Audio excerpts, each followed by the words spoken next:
একজন যুবক বড় সুন্দর করে নামাজ পড়লো, ডান হাতটা কাপড় দিয়ে পেঁচানো।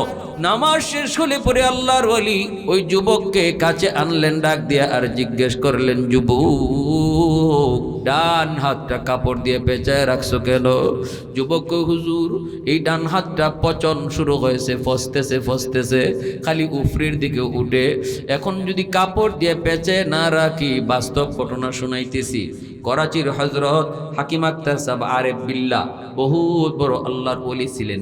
ওনার কিতাবের মধ্যেও আছে, বয়ানের ভিতরে হুজুরে বলছেন, হুজুর বলেন আমি নিজে বাস্তব। যুবককে ডাক দেয়া বলতেছি, যুবক হাত কেমনে ফসলো? এই কথা বলতেই যুবক কান্না শুরু করছে। কই, হুজুর আমি আমার মার গর্ভে একমাত্র সন্তান ছিলাম। মা কষ্ট করে লেখাপড়া করাইছেন।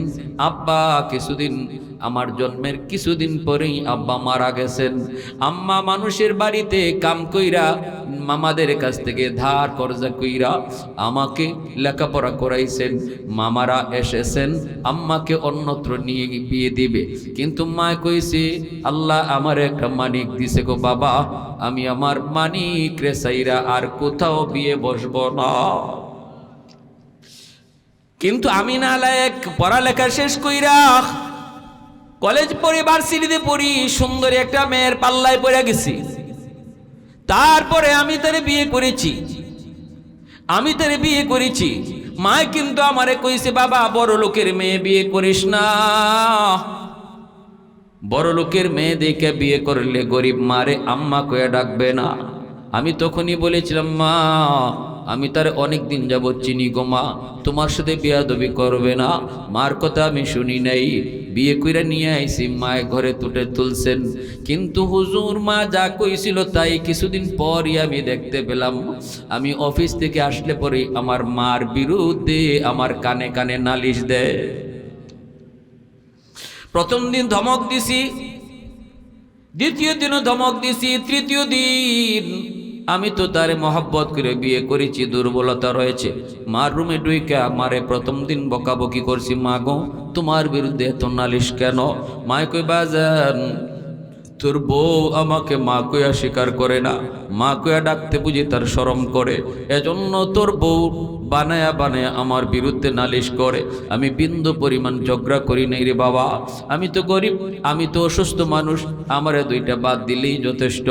বাজান রে, আমারে তোর বউ বুঝা মনে করে বুঝা, এজন্য এমনটা বানায়া কয়। কিন্তু হুজুর আমি মার কথাটা তোরা বিশ্বাস করলাম না। দ্বিতীয় দিনও আমি বকাবকি করলাম, তৃতীয় দিনও বকাবকি করলাম মারে। একদিন মার রুমে ডুইকা মারে বকাবকি কইরা আমি মার গায়ে হাত উঠায় ফেলছি, নাউজুবিল্লাহ। যেই মাত্র মার গায়ে হাত উঠাইছি, তখনই মা আওয়াজ দিয়া কয়, চিৎকার দিয়া কয়, বাজান রে বউয়ের কথায় তুই আজকে মার গায়ে হাত। বাবার দোয়া, মার বদদোয়া, বাবার বদদোয়া সরাসরি আল্লাহর দরবারে কবুল। হুজুর আরেকটা বদদোয়া দিছে, মা তুই যেন আমার জানাজার নামাজ পড়তে না পারো। অফিস থেকে কিছুদিন পরে আমি খবর পেলাম মা মারা গেছে। গ্রামে আসতেছি তাড়াতাড়ি করে, কিন্তু ওই দিন আসতে এত সমস্যা হয়েছে রাস্তাঘাটে, গ্রামে পৌঁছতে অনেক দেরি হয়ে গেছে। অন্য কোনো দিন এত দেরি হয় না গ্রামে আইতে। আমি আইসে দেখি এলাকার মানুষ আমারে সারাই জানাজা পড়ে ফেলছে। মানুষেরা কয়, বাবা অনেকক্ষণ অপেক্ষা করেছি, মানুষ আর অপেক্ষা করে না। তখন আমি কান্দিয়ার কলসি, বাজান তোমাদের দোষ নাই গো, আমি বুঝে গেছি মার একটা বদদোয়া কবুল হয়ে গেছে, আরেকটা ছিল তোর ওই হাত যেন আল্লাহ ফসায় দেয়। কিছুদিন পরে আমি দেখতে পেলাম আমার ওই হাত, যে হাত দিয়ে আমারে মারছি, এই হাতের মধ্যে একটা ফুরা দেখা দিছে। ডাক্তারের কাছে গেলাম, ডাক্তার অ্যান্টিবায়োটিক দেয়, ফুরা ভালো হয় না, বরং পচন খালি উপরের দিকে উঠতেছে, ফসা খালি উপরের দিকে উঠে, হাই অ্যান্টিবায়োটিক দেয়। ডাক্তারে কয়, আমরা তো বুঝি না কেন ভালো হয় না, কিন্তু না ভালো তো হয় না, বরং ফসা খালি উপরে উঠে। ডাক্তার দেখাইতে দেখাইতে সব শেষ। এখন ডাক্তাররা কয় আমরা তোমার রোগ ধরতে পারি না। আমি ডাক্তারে বলেছি, ডাক্তার আমি আমার রোগ ধরে ফেলেছি, আমার রোগ হলো আসমানে, চিকিৎসা চলছে জমিনে, আগুন লাগছে শেরপুর, পানি দেয় ফরিদপুর, আমার রোগ ভালো হবে না, আমার বদদোয়া। হুজুর, যে বউয়ের কারণে আমি মার গায়ে হাত উঠাইছিলাম, সেই বউটাও আজকে এই দুর্গন্ধে, আমার এই ফসা দুর্গন্ধে টিকতে না পেরে বাপের বাড়ি চলে গেছে। এখন আমি অসহায়, মসজিদে মসজিদে ঘুরি আর আল্লাহর কাছে কান্দি, আল্লাহ আমারে মাফ করবনি, আল্লাহ আমারে মাফ করবনি। তখনই আল্লাহর ওলি তারে নবীর একখান হাদিস শোনায়, আমি ওই হাদিসটা আপনাদেরকে শোনাই। অনেকেই মনে করতেছেন হুজুর আমিও তো আমার আব্বা আম্মার সাথে কষ্ট দিছি, কিন্তু আজকে আমার আম্মা কবরে শায়িত, আমার বাবা কবরে শায়িত, মার কাছ থেকে কেমন করে আমি এইরকম ভাবে এটা দাবি আদায় করবো, মাপ চাইমু কেমন করে? ওয়াসআলুনাকা মাযা ইউনফিকুন কুল মা আনফাকতুম মিন খায়র ফালিল ওয়ালিদাইনি ওয়াল আকরাবিন।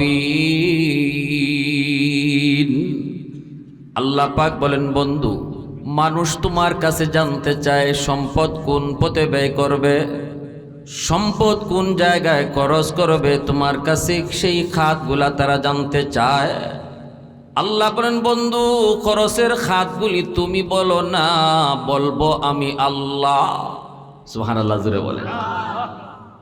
ওরা জানতে চায় সম্পদ কোন জায়গায় ব্যয় করবে, কার জন্য খরচ করবে, বেতনের টাকা সবার জন্য কার পিছনে খরচ করবে, ব্যবসার টাকা কার জন্য খরচ করবে, জমি জমা থেকে ফসল পেয়েছে, পকেটে টাকা এসেছে, যখনই তোমার পকেটে টাকা আসবে রে যুবক, কোন জায়গায় সবার আগে তুমি খরচ করবা?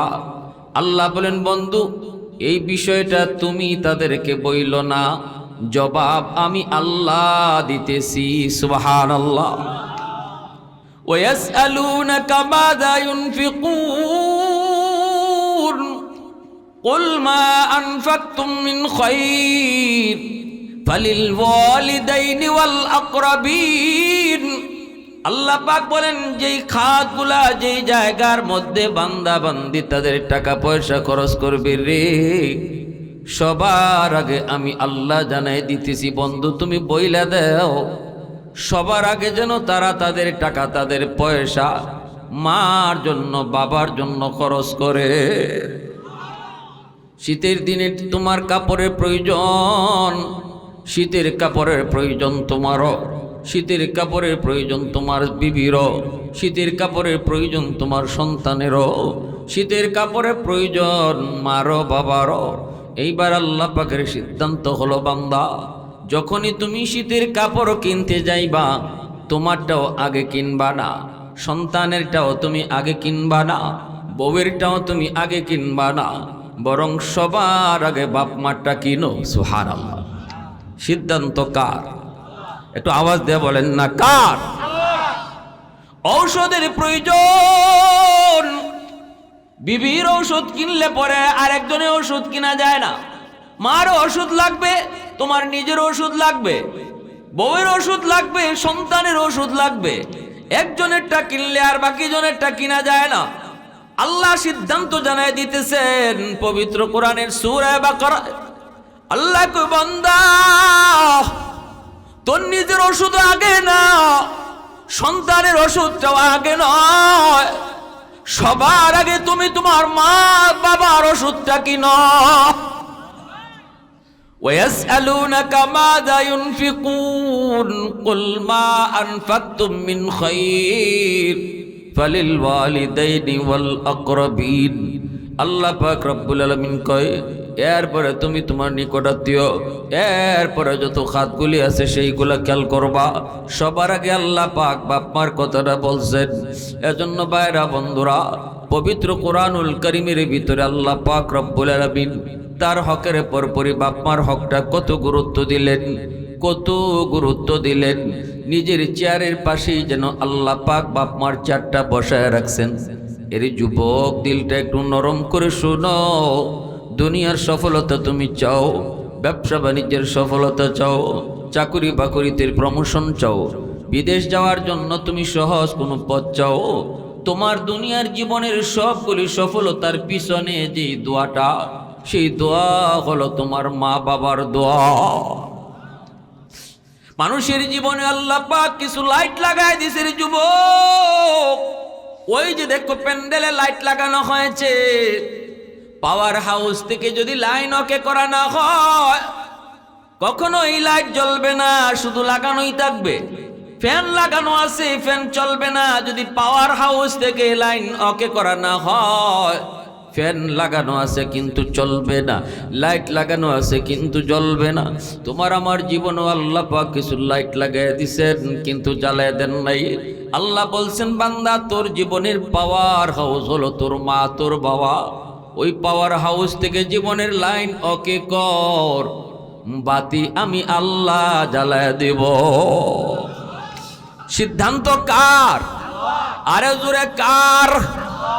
এজন্য ভাইরা, আল্লাহ নবী, রহমতের নবী, মায়ের নবী, তিনিও বাপ মার এই খেদমতের গুরুত্ব বুঝাই গেছেন। নবীজি একদিন সাহাবায়ে কেরামদেরকে নিয়ে এক জায়গায় বসা, হঠাৎ করে একজন বৃদ্ধা মহিলা লাঠিতে বর দিয়া নবীর দরবারে আসতেছেন। সাহাবায়ে কেরাম সেই মহিলাকে চিনেন না, কিন্তু নবীজি দূর থেকেই তারে চিনে ফেলেছেন গো। দু জাহানের বাদশাহ সাহাবীদেরকে থইয়া দৌড় দিয়া মহিলার কাছে চলে গেছে। সাহাবায়ে কেরাম পিছনে পিছনে দৌড়ায় নবীজি কাছাকাছি চলে আসলেন। আইসেই নবীজি বলতেছেন, মা গো, ও মা, তুমি কষ্ট করে কেন মুহাম্মদের দরবারে আমাকে কেন খবর দিলা না? আমি মুহাম্মদ তোমার দরবারে চলে যেতাম। এই বইলাই রহমতের নবী, দু জাহানের বাদশাহ, নবুয়তি চাদর গায়ে থেকে খুইলা মাটিতে বিছায়া দিয়া দিছেন আর বলতেছেন, মা, তুমি এই নবুয়তি চাদরে বসো।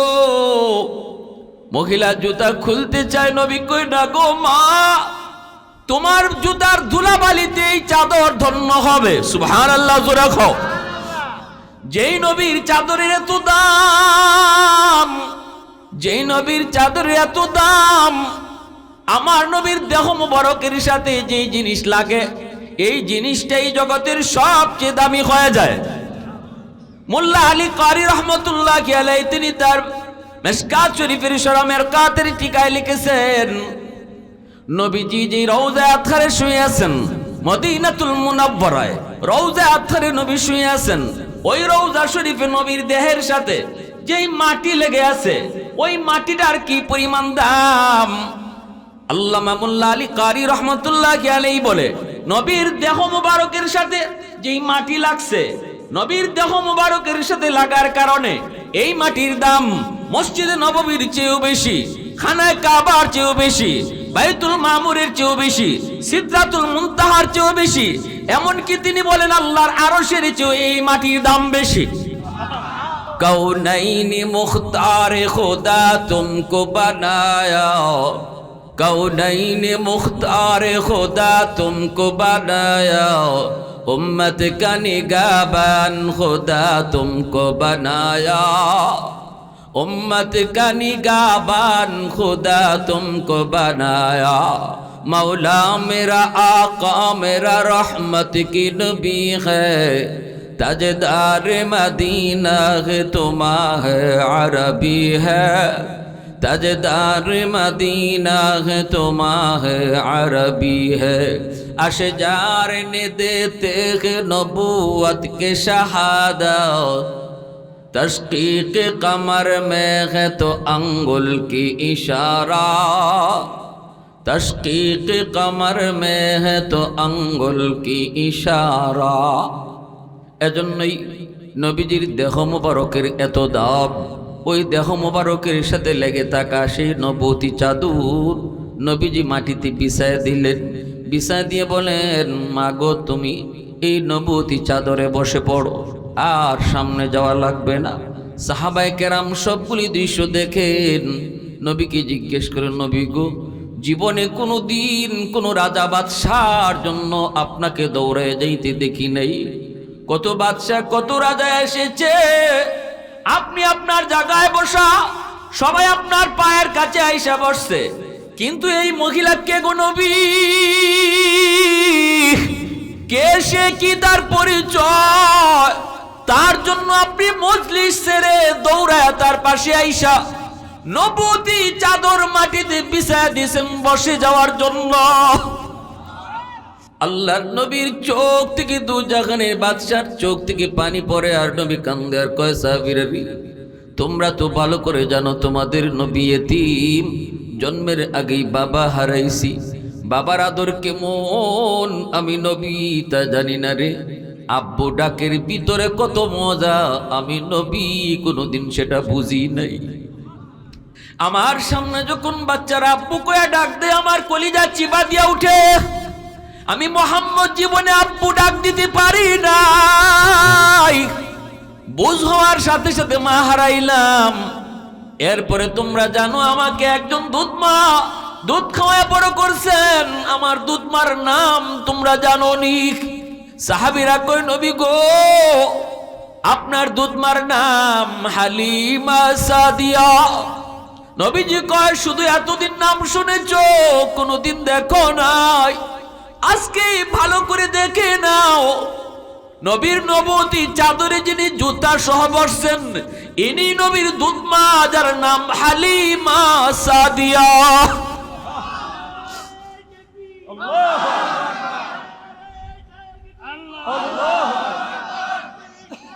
মায়ার নবী দয়ার নবী সাহাবায়ে কেরামদেরকে কথাটা বুঝাইলেন, একজন দুধমার খেদমত যদি আমি নবী এইভাবে করলাম গো, আমি যদি আমার মা আমেনাকে পাইতাম, আজ যদি আমার মা আমেনা দুনিয়ায় জীবিত থাকতেন, তাহলে আমি নবী তার কেমন খেদমত করতাম। একজন দুধমার জন্য যদি আমার নবী তোমার নবী এত পাগল হয়ে যুবক, আজ তুমি কোন মারে গালি দেও?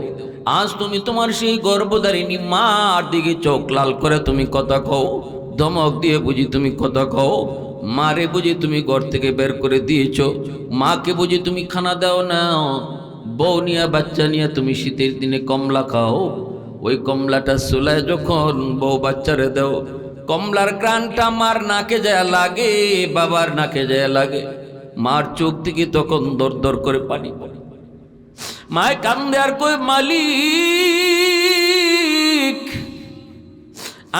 আজ আমার সন্তান বউ বাচ্চা নিয়ে কমলা চুলায়, চুলানোর পর গ্রানটা নাকে লাগলো, জীবনভর আমার স্বামী কমলা লয়ে আসলো, সেই কমলা চুলায় আসলে আমার সন্তানের মুখে আগে দিয়েছি, নাতি নসার মুখে আগে দিয়েছি। আজ আমার স্বামী নাই, অথবা স্বামী আছে কিন্তু পকেটে টাকা নাই, আমরা বিছানায় পড়ে গেছি। আমার সন্তান কমলা খাইলো ঠিক, গ্রান পেয়েছি, কমলা খাইতে পারি নাই। এ যুবক মনে রাখো, যদি এক ফোঁটা চোখের পানি মাটিতে পড়ে, মা বাবার চোখের এক ফোঁটা পানি জমিন বরদাস্ত করার সাহস রাখে না। এই জমিনে এই চোখের পানির ফোঁটা সইতে পারে না। প্রতিটা চোখের পানির ফোঁটা যায় আল্লাহর আদালতের ফাইলে গিয়া জমা হয়, মালিকের আদালতের ফাইলে গিয়া জমা করে। যুবক, যেই সন্তানের বিরুদ্ধে বাপ মার চোখের পানি আল্লাহর আদালতে মামলা হয়ে রেডি হয়ে আছে, তোমার জীবনের সমস্ত নামাজ, তোমার জীবনের সমস্ত রোজা, তোমার জীবনের সমস্ত দান সদকা, তোমার জীবনের সমস্ত জিকির আজকার সব কিছু আল্লাহ এক জায়গায় ফালায় রাখবে, ডাস্টবিনে আল্লাহ ফালায় রাখবে। আল্লাহ বলবে, আগে বাপ মার মামলা ডিসমিস কর, এরপরে তুই তোর নামাজ লিয়ে জান্নাতে যা, এরপরে তুই তোর হজ লিয়ে জান্নাতে যা রে বান্দা। আগে বাপ মার মামলা ডিসমিস করা লাগবে, কারণ পৃথিবীতে ওই বাপ মার উপরে আমি আল্লাহ কিছু রাখি নেই, আমার পরে বাপ মার জায়গা দিয়েছি। সুবহানাল্লাহ। প্যারা বন্ধুরা, এজন্য বলতেছিলাম, যদি তুমি মনে করো ওই কমলাটা লইয়া যদি তুমি তোমার বিবির কাছে না দিতা, কমলাটা যদি লইয়া মার হাতে দিতা, বাবার হাতে আইনা দিতা, ভালো করে বলো, জবাব দাও। মা কোনোদিন এই কমলা সিলাইয়া আগে খাইতো না, কমলাটা সুলাইয়া সবার আগে তোমার সন্তানরই খাওয়াইতো। আওয়াজ দিয়ে বলেন ঠিক কিনা? দাদি কোনোদিন নাতি নশা ফালায় খায় না, দাদা কোনোদিন নাতিরে ফালায় খায় না। দাদা নাতির সম্পর্ক, কিন্তু ওই কমলাটা মার হাতে দেওয়ার কারণে মার দিল খুশি হয়ে যাইত, বাবার দিল খুশি হয়ে যাইত। নবীজি বলেন রাদার রাব্বি ফি রাদাল ওয়ালিদাইন ওয়া সাখাতুর রাব্বি ফি সাখাতিল ওয়ালিদাইন। আল্লাহ নবী বলেন তোমার কোনো আচরণে, তোমার কোনো ব্যবহারে যদি তোমার মা তোমার উপর খুশি হয়, তোমার বাবা তোমার উপর খুশি হয়, রসুল বলেন বাপ মা খুশি হওয়ার লগে লগে আল্লাহ খুশি হয়ে যায়। আর যদি তোমার কোনো আচরণে মায় কষ্ট পায়, বাবায় কষ্ট পায়, রে যুবক মনে রাখো বাপ মার দিলে কষ্ট লাগার সাথে সাথে আল্লাহ নারাজ হয়ে যায়, আল্লাহ পাকের কুদরতি কলিজায়ও লেগে যায়। এজন্যই রসুল কয় আল্লাহরে যারা খুশি করতে চাও সবার আগে বাপ মারে খুশি করো। আল্লাহরে খুশি করতে চাও বাপ মারে খুশি করো। বাপ মার কলিজায় ব্যথা দিয়া কোনোদিন আল্লাহরে খুশি করা যায়? আল্লাহরে খুশি করা যায় না। আর বাপ মারে খুশি করতে লক্ষ টাকা খরচ করাও লাগে না, বাপ মারে খুশি করতে লক্ষ টাকাও খরচ করা লাগে না। শ্বশুর বাড়ির মানুষে খুশি করতে বড় বড় বল মাছ নিতে হয়, মিষ্টির ফুটলা নিয়ে যাইতে হয়, কিন্তু মারে বাবারে খুশি করতে না না মুখ বইরে শুধু আম্মা কয়া ডাকটা দিয়ে দেইখো। বাজারে যাইতেছো একটু মুখটা বইরা কো আম্মা বাজারে যাই কিছু লাগবো নি।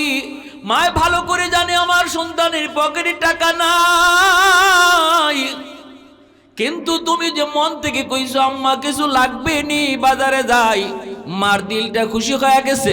আল্লাহ কই বন্ধু জানে দাও মার দিল খুশি করে নাই, আমি আল্লাহরে খুশি কইরা নিছে,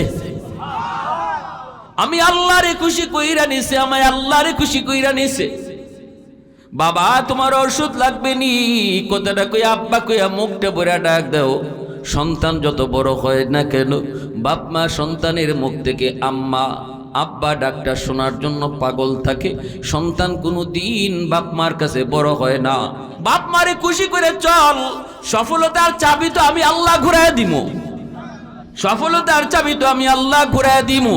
জিন্দগির হায়াতের ভিতরে আল্লাহ বরকত বাড়ায় দিব, ব্যবসা বাণিজ্যে আল্লাহ বরকত বাড়ায় দিব, সন্তানগুলাকে মানুষের মতো মানুষ বানাইব। ওই সন্তান যেই সন্তান বাপ মার দোয়া নিয়ে চলে ওই সন্তানকে আল্লাহ পাক হাকিমুল উম্মত মুজাদ্দিদ মিল্লাত আশরাফ আলী থানভী রাহমাতুল্লাহি আলাইহি বলেন ওই সন্তানকে আল্লাহ পাক দুনিয়াতে গরিব হলেও মক্কা মদিনা জিয়ারত করায়। হায়াতের ভিতরে আল্লাহ বরকত বাড়ায় দেয়, রুজি রোজগারে আল্লাহ বরকত বাড়ায় দেয়। এমনি ভাবে আমার ভাইয়েরা বন্ধুরা বিপদ আপদ থেকে আল্লাহ বাঁচায়। যেই সন্তানের পিছনে বাপ মার দোয়া আছে, এই দোয়ার কারণে আল্লাহ পাক অ্যাক্সিডেন্ট হইয়া তার হাত ভেঙে যাওয়ার কথা, অ্যাক্সিডেন্ট হইয়া তার পা ভেঙে যাওয়ার কথা, কিন্তু বাপ মার দোয়া থাকলে, বাপ মার দোয়া থাকলে পরে এই বিপদ আল্লাহ পাক কাটিয়ে দেয়। এজন্য ঘর থেকে বের হয়েছ মায়ের কাছ থেকে দোয়া নিয়ে বের হও। কোথাও যাইতে রওনা দিয়েছ বাবার কাছ থেকে দোয়া নিয়ে বের হও। বাঁচানোর মালিককে আওয়াজ দিয়ে করো। ভাইরা বন্ধুরা সন্তানের জন্য বাপ মায় কি না করে। শিশুকালে সন্তানের জন্য বাপ মা কত রাত জাগলো, নিজের আরামের বিছানায় বাপ মা শুয়া শুয়ে না শুয়া জাগ না তাইকা তাইকা তোমার আমার এই শিশুকালে পাহারা দিল। সন্তান যখন অসুস্থ হয় কত রাত বাবা মা তার পাশে দাঁড়ায় দাঁড়ায় সন্তানকে পাহারা দিছে, ঠিক না? হ্যাঁ, কুমিল্লা শহরের একটা বাস্তব ঘটনা শোনাই। রিক্সাওয়ালা বাবা সন্তানকে রিক্সা চালায় যারা পড়ালেখা করায়, ছোট বাচ্চা পড়ালেখা, মেধা ভালো, পড়ালেখা করতেছে। বাপ মার মনে কত স্বপ্ন, আর কোনো সন্তান নাই, একমাত্র ছেলে সন্তান, ব্রেইন তার ভালো। বাবা রিক্সা চালায়, রিক্সা চালায়া চালায়া সন্তানের লেখাপড়ার খরচ দেয়। মা মানুষের বাড়িতে কাম করে, আর মনের ভিতরে কত আশা, আল্লাহ আমার সন্তান রে তুমি মস্ত বড় অফিসার বানায়ো, বাদশা বানায়ো, অলি বানায়ো। আল্লাহ আমাদের হায়াতটা লাগলেও তুমি আমার সন্তান রে দিয়ে দিও, তবুও লম্বা হায়াত দিও, ঠিক না? কত মা কত বাবা সন্তান অসুস্থ হলে মাতার পাশে বৈশা কান্দে আর কয়, ও মালিক আমার সন্তানরে আমার হায়াত দিয়ে দিলাম, আল্লাহ তুমি আমার সন্তানরে হায়াতটা বাড়ায় দিও, আমার সন্তানরে বিপদ দিও না, বিপদ লাগলে তুমি আমার উপরে দিয়ে দিও। ওই অবস্থায় বাবার মনে কত স্বপ্ন, মার মনে কত স্বপ্ন। এই ছেলে যখন কলেজ শেষ কইরা ঢাকা ইউনিভার্সিটিতে ভর্তি হলো, ঢাকা ইউনিভার্সিটিতে ভর্তি হলো, মেধা বড় ভালো, চান্স পেয়ে গেল। এইদিকে মা বাবার কত আনন্দ, এলাকার মানুষকে নিয়ে কত আনন্দ। ওই ছেলে ঢাকা ইউনিভার্সিটিতে ভর্তি হওয়ার পর ভুলে গেল মার কথা বাবার কথা। নাউজুবিল্লাহ, জোরে কও। বড় লোকের মেয়ের সাথে পাল্লায় পইরা বড় লোকের বাসায় আসা যাওয়া কইরা তার দিল শক্ত হয়ে গেছে। নবী কয় না, সম্পর্ক তৈরি করো, বন্ধুত্ব তৈরি করো উলামায়ে কেরামের সাথে, তাহলে আমি আল্লাহ তোমাদের দিল নরম রাখবো।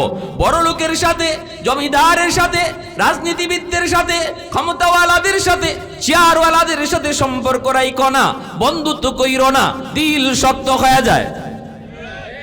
আলাইকুম বিমুজালাসাতিল উলামা ওয়া ইসতিমাই কালামিল হুকামা ফাইন্নাল্লাহা তাআলা ইউহয়িল কলবাল মাইয়িতা বিনূরিল হিকমা কামা ইউহয়িল আরদাল মাইতাতা বিওয়াবিলিল মাতার।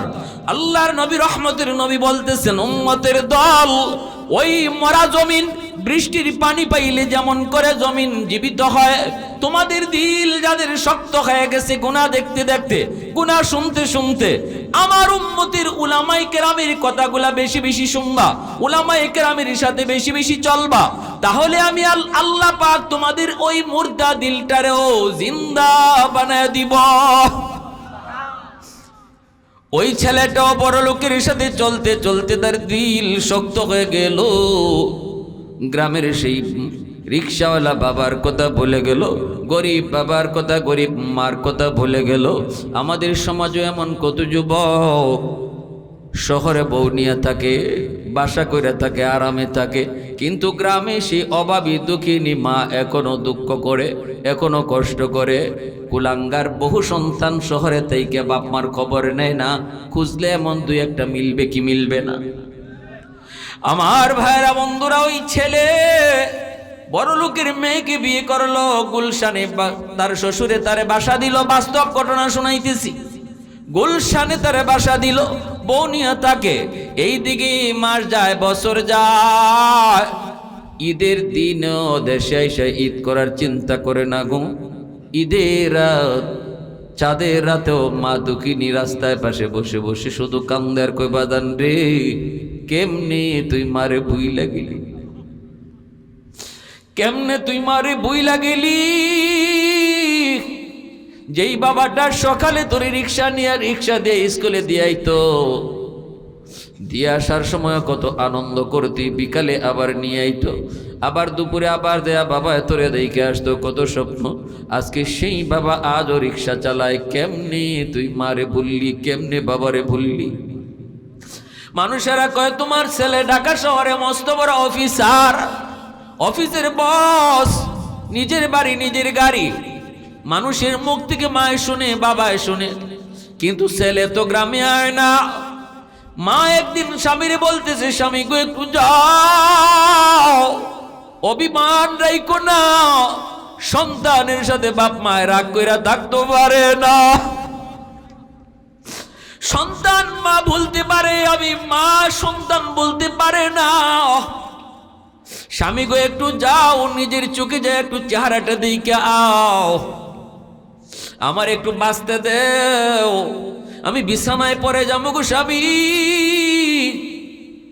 একটা বার শুধু আমার সন্তানরে তুমি দেখে আসো, কেমন তার চেহারা, কি অবস্থায় আছে একটু দেখে আসো। এই বইলা স্বামীরে পাঠাইয়া দিল। স্বামীও চলতেছে, গরিব বাবা। অফিসের পাশে গেটের পাশে আইসা যখন দারোয়ান তারে আটকায় দিল, দারোয়ান জিজ্ঞেস করে আপনি কার কাছে যাবেন? কয় অমুকের কাছে যাব। কয় ইনি তো আমাদের অফিসের মস্ত বড় বস, বসের সাথে দেখা করা যায় না, আপনি এই জায়গায় দাঁড়ান, আমি বসরে যাই জিজ্ঞেস করি। আইসাই কয় বস গেটের পাশে একজন অভাবী মানুষ, গরিব মানুষ, মনে হয় গ্রাম থেকে আইছে, আপনার সাথে দেখা করতে চায়। আমি তো তারে ওই জায়গায় আটকায় দিছি। আমি বলছি আপনার পারমিশন লাগবে। বলেন আমি তারে পারমিশন দিব কিনা? আপনার সাথে দেখা করতে চাই। সাথে সাথে ছেলে সিসি ক্যামেরা অন কইরা দেখে গেটের পাশে দাঁড়ানো মানুষটা আর কেউ নয় গো, ওই মানুষটাই তার ওই রিক্সাওয়ালা গরিব অসহায় বাবা। কিন্তু যেই মানুষটা বেশি বেশি অন্যায় করে পাপ করে তার দিল শক্ত হয়ে যায়, সহজে দিল নরম হয় না। যে মানুষগুলা অন্যায় করে গুনার মধ্যে নিমজ্জিত থাকে, সহজে চোখ দিয়া পানি আসে না। পানি চোখ দিয়া না আসা এটা আলামত ভালো না, এটা হলো দিল শক্ত হয়ে যাওয়ার আলামত। ওই ছেলের দিলটা নরম হলো না। দারোয়ানকে বলতেছে, নে 500 টাকা লয়ে যা বলবি আমি খুব ব্যস্ত মানুষ, আমার সাথে দেখা করার টাইম নেই। যে বলবি অন্যদিন আসলে আরো বেশি টাকা দিমু, আজকে 500 টাকা দিয়া দে। দারোয়ান মনে করছে কোনো ভিক্ষুক মনে হয়। দারোয়ান এসে কই, চাচা স্যার বড় বিজি মানুষ, দেখা করা এখন সম্ভব না, নেন আপনারে 500 টাকা দিছে, আর বলছে অন্যদিন আসলে পরে আরো বেশি দিবে, আপনাকে চলে যেতে বলছে। এই কথা বলতেই বাবার চোখ দিয়ে পানি ঝরতেছে আর বাবায় কান্দে। দারোয়ান রে কই, বাজান রে আমি ভিক্ষুক না রে বাজান, আমি কোনো সাইল না, সোয়াল করতে আসি নাই, ভিক্ষা নিতে আসি নাই, আমি আসছি শুধু এক নজর আমার সন্তানের চেহারাটা দেখার জন্য। সাথে সাথে ভিক্ষুক মাথায় হাত দিয়ে আল্লাহ কয়ে চিৎকার করে দারোয়ান বসে গেল। দারোয়ানে কই, চাচা আপনি কি আমার বসের বাবা? তখনই কহ, বাজান আমি তোমার বসের বাবা। মনে হয় আমার ছেলে আমারে চিনে নাই, মনে হয় আমার ছেলে আমারে চিনে নাই, একটু যা কও ইনি ভিক্ষুক না, ইনি তোমার আব্বা। দারোয়ান কান্দে আর কয়, চাচা লাভ নাই, লাভ নাই, লাভ নাই। সারে সিসি ক্যামেরায় আপনারে দেখছে, আপনারে চিনছে, চিনার পরও যখন আপনার সাথে দেখা করতে চায় না, 500 টাকা দিয়ে বিদায় করে দিতে চায়, তাহলে বুঝেন চাচা আপনার সন্তান আর আপনার রইছে না। আমি একজন দারোয়ান মানুষ, 20,000 টাকা বেতন পাই, 15,000 টাকা আব্বা আম্মার জন্য গ্রামে পাঠাই, 5,000 টাকা দিয়ে আমি শহরে কষ্ট করে থাকি, আর আমার বসে 1 লাখ টাকা বেতন পায়, আর আপনারে দেয় 500 টাকা। চাচা গো বদ্ধ দিয়েন না, বদ্ধ দিয়েন না, সন্তান আপনার আর রইছে না। সাথে সাথে বাবা আল্লাহর কাছে হাত উঠে, মালিক আল্লাহ আমি তোমার কাছে বদুয়া দেই না, কারণ আমার সন্তান নাই, একমাত্র সন্তান। ও মালিক কি শুনাইছো, আমারে কি দেখাইছো, তবে তোমার কাছে হাত উঠায় বলি আমার সন্তানকে তুমি বুঝ দিও, সহি বুঝ দিও, তুমি তারে সঠিক বুঝটা ফিরে দিও। এই বইলা বাবা চোখের পানিটা মুইসা টাকাটা দারোয়ানের হাতে আবার ফেরত দিয়া বাবা গ্রামের দিকে অসহায়ের মতো ফেরত যাইতেছে। এই দিকে দুঃখিনী মা স্বামীর অপেক্ষায় দাঁড়ায় দাঁড়ায় প্রহর গুনতেছে, কখন আমার স্বামী আসবে আর সন্তানের খবরটা নিবে। যেই মাত্র স্বামীকে দেখলো, দৌড়ে গিয়ে বিবি স্বামীকে জড়ায় ধরে বলতেছে, স্বামী গো একটু কও কেমন আমার মানিকরে দেখে আসছো, সন্তান আমারে বইলা গেছে, কিন্তু আমি মা তো তারে 10 মাস 10 দিন পেটে লইছি, আমি তো কত রাত ঘুমাই নাই, কলিজায় লাথি মারছে, তোমার কাছ থেকে ওইটা সারা রাত হাইটা হাইটা কাটা দিছি, তুমি আমারে জিজ্ঞাসা বিবি গো কি হয়েছে, আমি কই নাই, ওই দিন কই নাই, আমার সন্তান আমার কলিজায় লাথি মারছে, একদিনও তোমার কাছে আমার সন্তানের ব্যাপারে নালিশ করি নাই গো স্বামী, ওই সন্তানরে কেমন করে আমি মা ভুলবো, কও না কেমন দেখে আসছো। বাবা কথা কইতে পারে না, ঠোঁট মুখ কাঁপতেছে, কথা বলতে পারে না, ঠোঁট মুখ কাঁপে, এইবার কয় একটু কও। তখনই বাবা ঠোঁট কাঁপনি দিয়ে কয়, বিবি গো তোমার ছেলে এখন শহরের মস্ত বড় অফিসার, গুলশানে তার বাসা, আমি গেছি ঠিক কিন্তু দেখা করার টাইম তার নাই গো, সে বড় বিজি, আমার সাথে দেখা করার সুযোগ নাই, টাইম নাই। কয় তোমারে দেখছে নি? কয় হয় গো বিবি, ক্যামেরায় নাকি আমারে দেখছে, আমারে চিনছে। মা আল্লাহ কয়া চিৎকার দিয়া মাটিতে পইরা গেছে। দুঃখিনী মা বাড়িতে আইসে বিছানায় পইরা হাঁপাইতেছে আর কয় মালিক, মরণের আগেও কি তুমি একবার আমার সন্তানরে দেখাইবা না গো? আমি শুধু এক নজর তার চেহারাটা একটু দেখতে চাই। আল্লাহ তোমার কাছে আমিও বদ্ধ দিই না, সঠিক বুঝটা তুমি তারে দিও। মায়া বদ্ধ দেয় নাই, বাবায় বদ্ধ দেয় নাই, কারণ সন্তানের ব্যাপারে যদি বাপ মায় বদ্ধ দেয় এই বদ্ধটা আল্লাহর কাছে সরাসরি কবুল হয়ে যায়।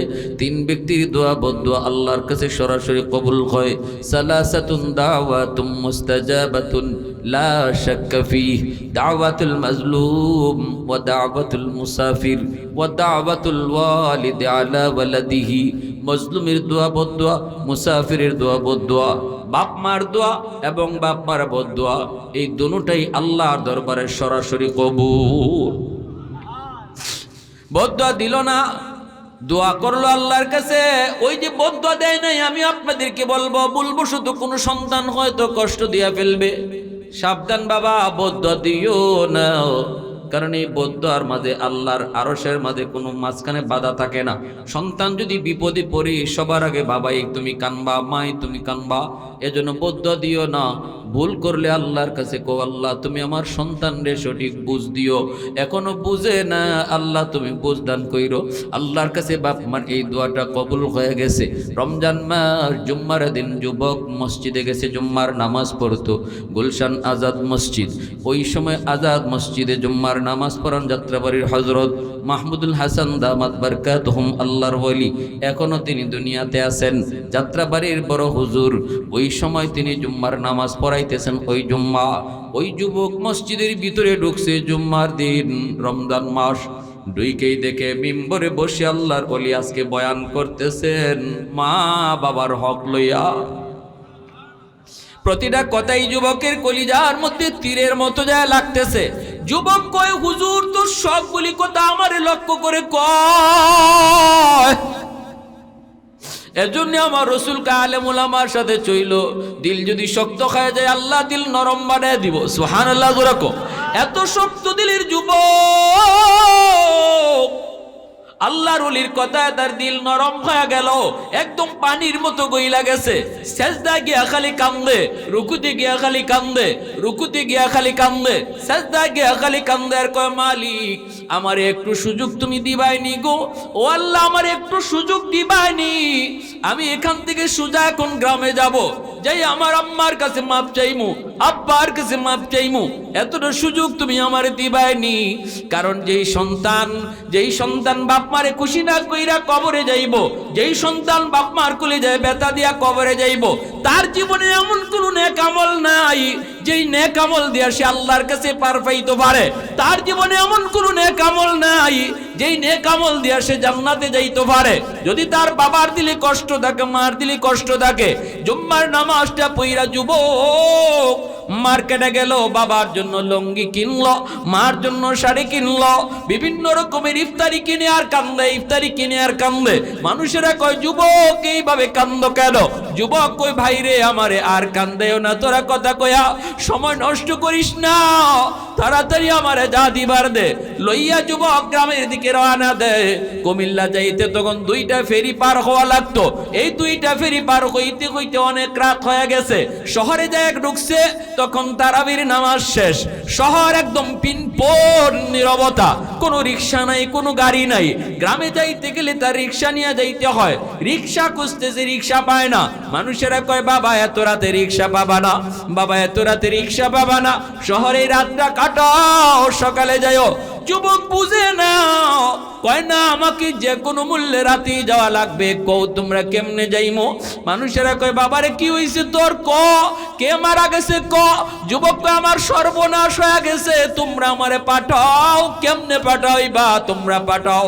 একজন মুরব্বী কয় বাবা ওই এই সময়ে কেউ তোমার রিক্সা নিয়ে যাবে না, সবাই গ্যারেজের মধ্যে রিক্সা ঢুকায় ফেলছে, কারণ কিছুক্ষণ পরে আবার সেহরির টাইম। যদি তোমার এই মুহূর্তে কেউ রিক্সা নিয়ে যাইতে হয়, তাহলে আমার মন বলে একজন রিক্সাওয়ালা আছে গরিব অসহায়, গরিব অসহায়। একজন রিক্সাওয়ালা আছে বৃদ্ধ, জীবনভর রিক্সা চালায় চালায় বাঁকা হয়ে গেছে। আমি জানি এই লোকটা রাতের বেলাও রিক্সা বায়, রিক্সা টানে, কারণ গ্রামে তার বিবি বিছানায় ওষুধ নিয়ে যাইতে হয়। কোনো গ্যারেজে রিক্সা রাখে না, রিক্সা ভাড়া দিতে পারবে না, এজন্য সে একটা দোকানের বারান্দায় বসে বসে শীতের দিনে রাত কাটায় দেয়। আর রিক্সাটা তার পাশেই দাঁড় করে রাখে, মনে হয় উনি যেতে পারবে, উনি ছাড়া আর কেউ পারবে না। যাও তুমি তারে খুঁজে বের করো। যুবক কয় কোন দিকে গেলে তারে পাইমু, একটু কও না গো। কয় সামনের দিকে আগাও। যাইতে যাইতে দেখবে একটা বড় দোকান, ওই দোকানের সামনে বারান্দায় লোকটা বসে বসে রাত কাটায় আর প্যাসেঞ্জার খুঁজে। যুবক হাঁটা শুরু করে দিল, ওই দোকানের পাশে যায়, এসে দেখতে পেল একটা রিক্সা দাঁড়ানো দেখা যায়। আর একজন মুরব্বী মানুষ, শীতের দিনে শীতের বাতাস তারে আক্রমণ করে, এই বাতাসের কষ্ট থেকে বাঁচার জন্য বসে আছে, মাফলার দিয়া নাক মুখটা পেঁচায় রাখছে, আর শীতের বাতাসে কনকনে শীতে কাঁপতেছে। যুবক চেহারা চিনে না, মাফলার দিয়ে পেছানো, কাছে যায় বলতেছি চাচা অমুক গ্রামে যাইবেন নি। যুবক জানে না যারে চাচা কয়া ডাক দিছে এই লোকই হলো তার সেই গরিব অসহায় রিক্সাওয়ালা বাবা। যেই মাত্র কইছি চাচা গো যাইবেন নি, অমুক গ্রামে যাইবেন নি, সাথে সাথে বাবা সন্তানের কণ্ঠ চিনে ফেলেছে।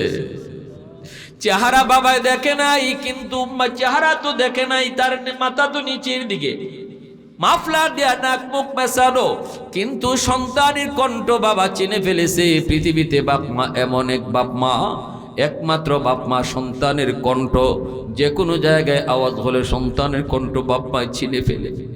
শিশু বাচ্চাগুলি, দুধের বাচ্চা 6 মাসের দুধের বাচ্চা যদি 100টা বাচ্চা এক জায়গায় রাখো, সবার কান্নার আওয়াজ যদি এক হয়, একরকম, চিনবার কোনো কুদরত নাই।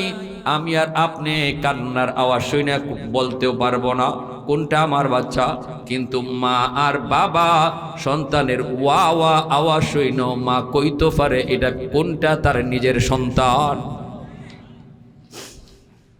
যেই মাত্র ছেলে কইছে চাচা গো যাইবেননি, সাথে সাথে বাবা সন্তানের কণ্ঠ চিনে ফেলেছে, মাথাটা নিচের দিকে দিয়ে আওয়াজ দিয়া বলতেছে হ বাজান যাইমু, হ বাজান যাইমু। ছেলে তখন কয় ভাড়া কত দেওয়া লাগবে একটু কোন। ছেলে তো কান্দে, বাবা বুঝতেছে ছেলে কান্দে, ছেলে কয় কত ভাড়া দেওয়া লাগবে। যেই মাত্র কইছি ভাড়া কত দেওয়া লাগবে, তখনই বাবার কলিজাটা কামড় দিয়ে উঠছে, আর বাবা কান্না থামায় রাখতে পারে নাই গো। বাবা কান্দে আর কয় বাজান রে, জীবনে কতবার তোমার রিক্সায় তুলছি, কোনোদিন ভাড়া নেই নাই। সকাল বিকাল রিক্সায় কইরা বাবা স্কুলে নিয়ে গেছি, কত ভাড়া দিবি, কত ভাড়া দিবি একটু জীবনে কত ভাড়া নিছি, আজকে তোমার কাছ থেকে ভাড়া নিমু না। বলা মাত্রই ছেলে মাফলারটা টান দিয়ে খুলে ফেলছে, চেহারাটা দেখে আব্বা কয়া জড়ায় ধরছে। বাবাও কান্দে, ছেলেও কান্দে। বাবা কয় বাজান, বাজান কেমনে তোর মনে পড়লো রে, কেমনে মনে পড়লো সন্তান যত অপরাধ করুক না কেন বাপ মার পা ধরে ফেললে সাথে সাথে বাপ মার দিল নরম হয়ে যায়।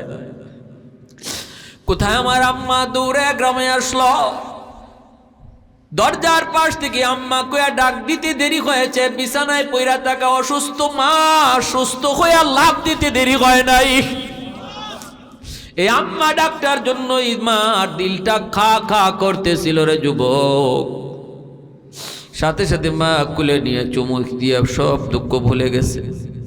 এজন্যই মনে করবা কত কি না করেছে। এজন্য আল্লাহ কয় বান্দা তুই যখনই তোর মার জন্য বাবার জন্য দোয়া করবি, আমি আল্লাহ তোরে দোয়া শিখায় দেই, নিজে নিজে দোয়া করিস না, দোয়া আমি তোরে শিখায় দেই।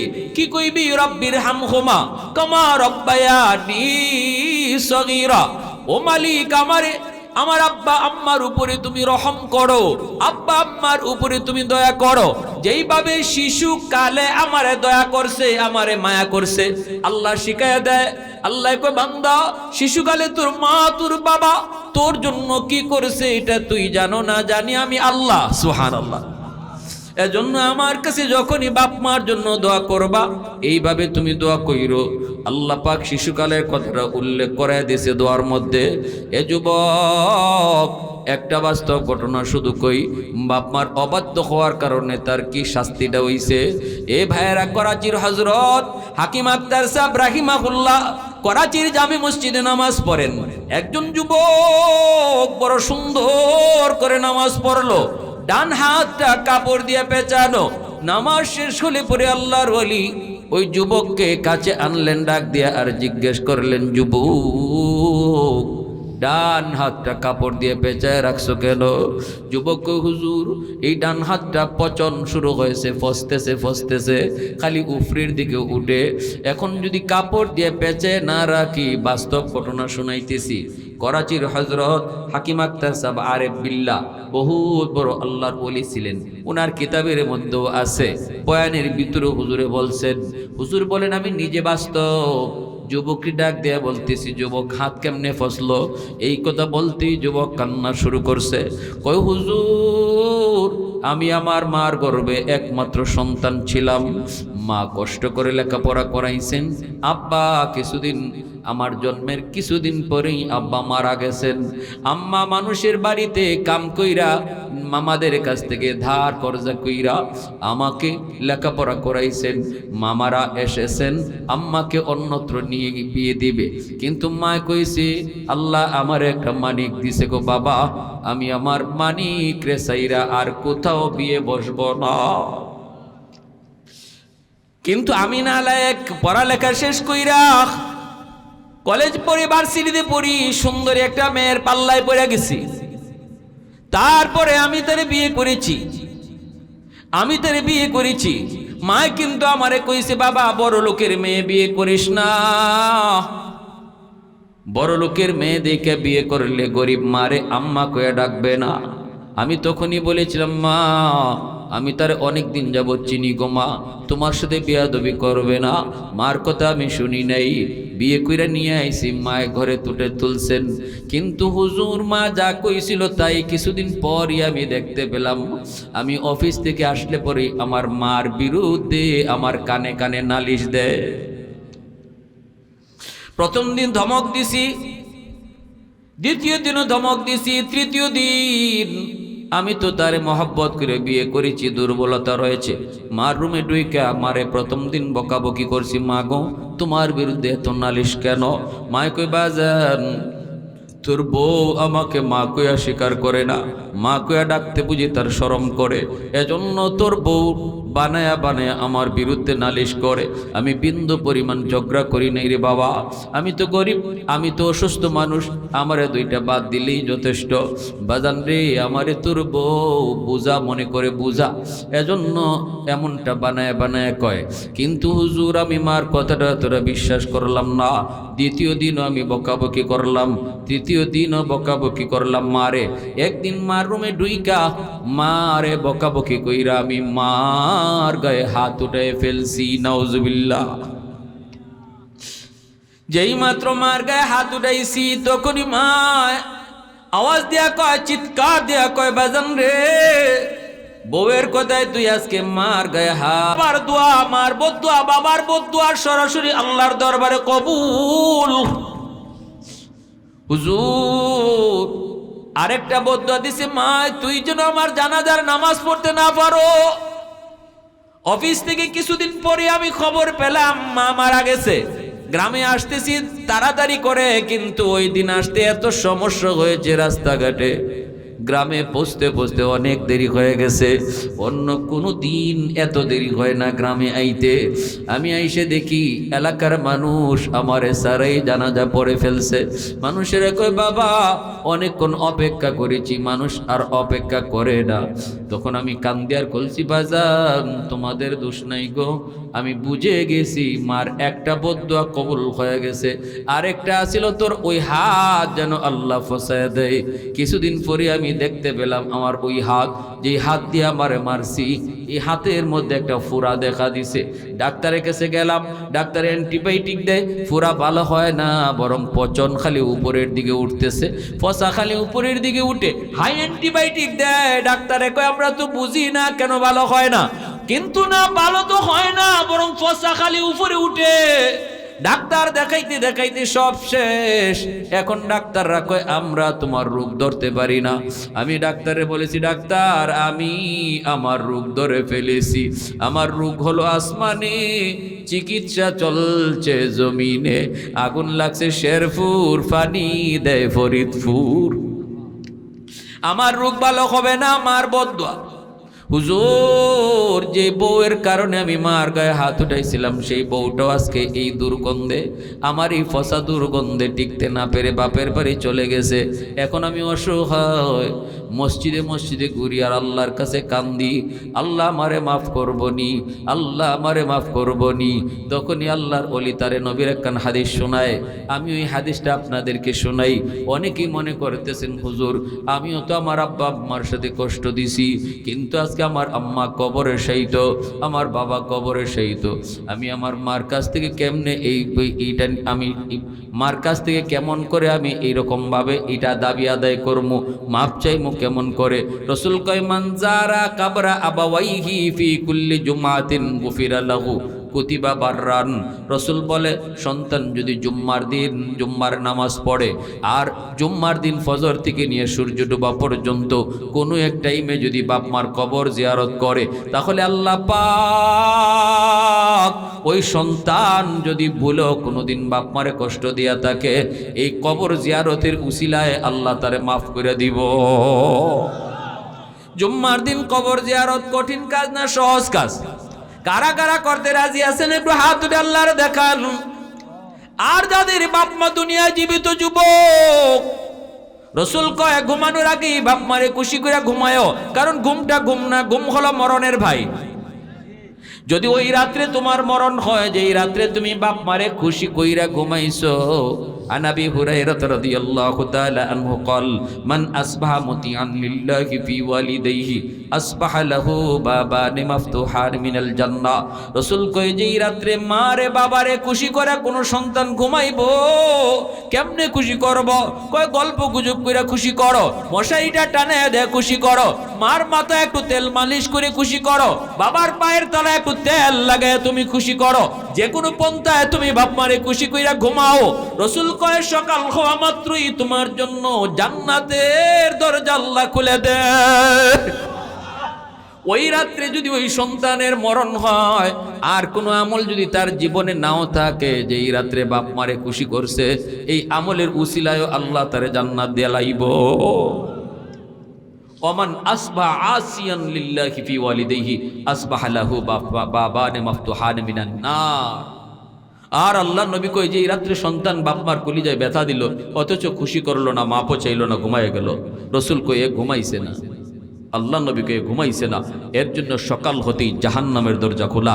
ওই রাত্রে যদি তার মরণ হয়, আল্লাহ না করুন, সে যত বড় হাজি হোক, যত বড় গাজী হোক, যত বড় নামাজি হোক, যত বড় দানবীর হোক, যেই রাত্রে বাপ মার কলিজায় ব্যথা দিছে, এই রাত্রেই যদি তার মরণ হয়, আল্লাহ পাক তার সব আমল আটক রেখে তারে জাহান্নামে পাঠাই দিবে। আজ রাত বাপ মা যাদের আছেন, যদি গিয়া ফাই সজাগ আছেন, মশারিটা নিজে টানাই দিব, বৌরে দিয়া না। যদি তা জীবিত তখন অন্তত গিয়া দেখি যদি মশাই টানায় ফেলছেন, মাথায় একটু হাত লাগায়, এরকম আব্বা ঘুমাই গেছেন, মাথাটা একটু টিপাইয়ে দিম, পায়ে একটু হাত লাগামো মার। দেখি আল্লাহর কোন বান্দা আছেন, কোন দরদি মার সন্তান আছেন, এমন নিয়তটা আছে, একটু হাতটা উঠান, আল্লাহরে দেখান। আল্লাহ তুমি হাতগুলা দেখতেছো মাওলা। জানি না এই রাত আমাদের কার জীবনের শেষ রাত। আল্লাহ ফজরের আজানের আগেই কার নাম মাইকে ঘোষণা হয় কেউ জানি না। আল্লাহ আমরা এখানে তোমার সাক্ষী রেখে বলতেছি, আমরা জীবনে আর বাপ মার কলিজায় ব্যথা দিব না। আল্লাহ মা বাবারে খুশি রেখে চলার চেষ্টা করব ইনশাআল্লাহ। আল্লাহ আমাদেরকে তৌফিক দান করো, সবাই বলে আমিন। ওয়া আখির দাওয়ানা আনিল হামদুলিল্লাহি রাব্বিল আলামিন। اللهم صل على محمد وعلى آل محمد كما صليت على إبراهيم